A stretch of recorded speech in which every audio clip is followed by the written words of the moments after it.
একবার পুজো দিলে নাকি পূরণ হয় মনস্কামনা। নৈহাটির বড় মায়ের 5টি অলৌকিক ক্ষমতা, যা জানেন না অনেক মানুষই। নৈহাটির বড় মা সম্পর্কে এই 5টি তথ্য জানলে অবাক হতে বাধ্য আপনিও। জানেন বড় মা আসলে কিসে সন্তুষ্ট হন? জানুন তাহলে।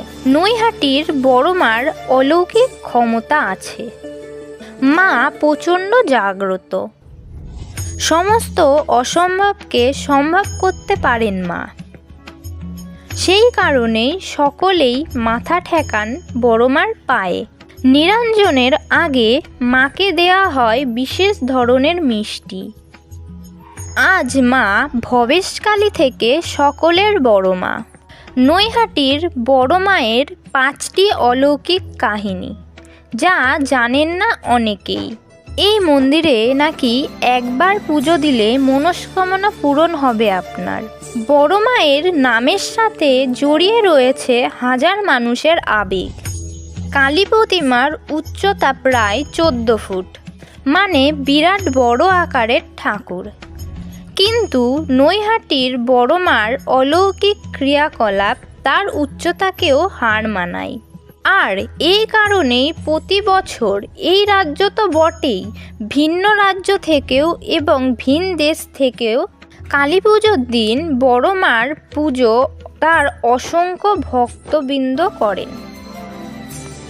বড় মা ছাড়াও নৈহাটিতে আরও বেশ কিছু কালী পুজো হয়, কিন্তু সব কিছুকে ছাপিয়ে দর্শকের কৌতূহল থাকে বড় মায়ের পুজোকে ঘিরে।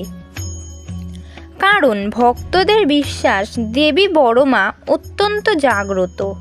সাধারণ রূপে তিনি দেবী রক্ষাকালী রূপে পরিচিত, আর এই রূপে যেন ভক্তদের কাছে আক্ষরিক অর্থে বাস্তবিত হয়ে উঠেছে।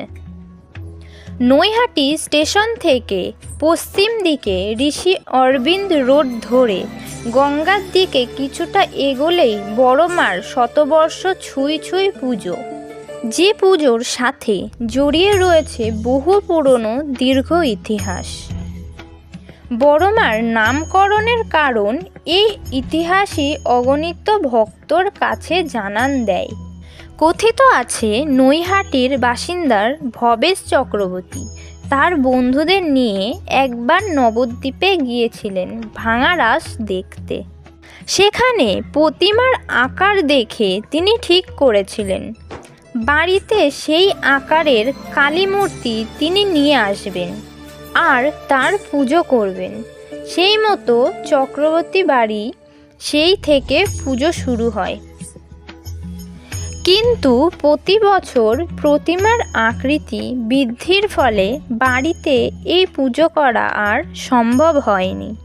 ঋষি অরবিন্দ রোডের পাশে এই প্রতিমা বানিয়ে পুজো করার চল শুরু হয়। এলাকার প্রবীণদের দাবি বড় মার প্রতিমার উচ্চতা প্রায় 14 ফুট, যদিও এই ব্যাপারে ভিন্ন মত রয়েছে।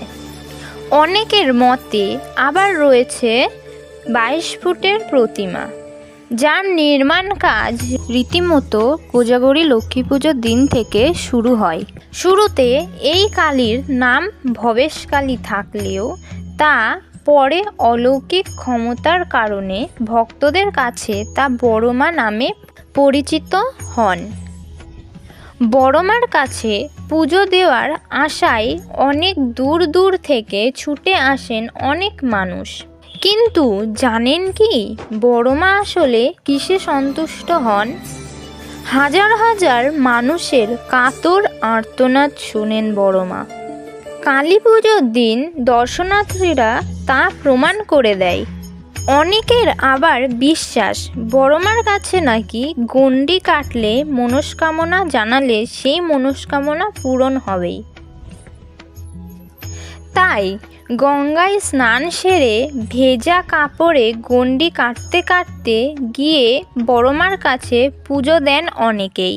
বিশেষ করে কালী পুজোর দিন প্রায় কয়েক হাজার ভক্ত গণ্ডি কাটেন। ইচ্ছে পূরণ হলে বড় মাকে গড়িয়ে দেন অলংকার। এইভাবে আজ কয়েক কেজির গহনার অধিকারী হয়ে উঠেছেন বড়মা। স্থানীয় সূত্রে জানা যায়, অনেক ধর্মশালার মোড়ে রক্ষাকালী পুজো হতো। পুজোর শেষে গভীর রাতে বিসর্জন দেওয়া হতো। পরবর্তীকালে সেই পুজো বন্ধ হয়ে যায়। পরে নদিয়া জুট মিলের কর্মী ভবেশ চক্রবর্তী এই কালী পুজোর প্রচলন করে। নৈহাটির অন্যান্য কালী প্রতিমার চেয়ে এই প্রতিমার উচ্চতা বেশি হওয়ার কারণে এই নৈহাটির বড়মা নামে পরিচিতি পায়। বড়মার ভোগে থাকেন পোলাও, খিচুড়ি, 5 রকমের ভাজা, তরকারি, লুচি, চাটনি, পায়েস। বিসর্জনের আগের দিন দেবীকে রাত্রে লাড্ডু দেওয়ার প্রথা রয়েছে, যা আজও হয়ে আসছে। বৈশাখের প্রথম অমাবস্যাতে বড়মার অন্নকূট উৎসব হয়। বলে রাখা ভালো যে বড়মার পুজোতে কোনো চাঁদা কাটা হয় না। সারা বছর বড়মার নিত্য পুজো হয়ে থাকে।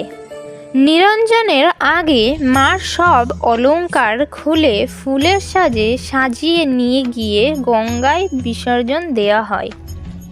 আশা করছি এই ভিডিওটা সকলেরই ভালো লেগেছে। ভিডিওটি ভালো লাগলে সাবস্ক্রাইব এবং একটি লাইক করতে ভুলবেন না।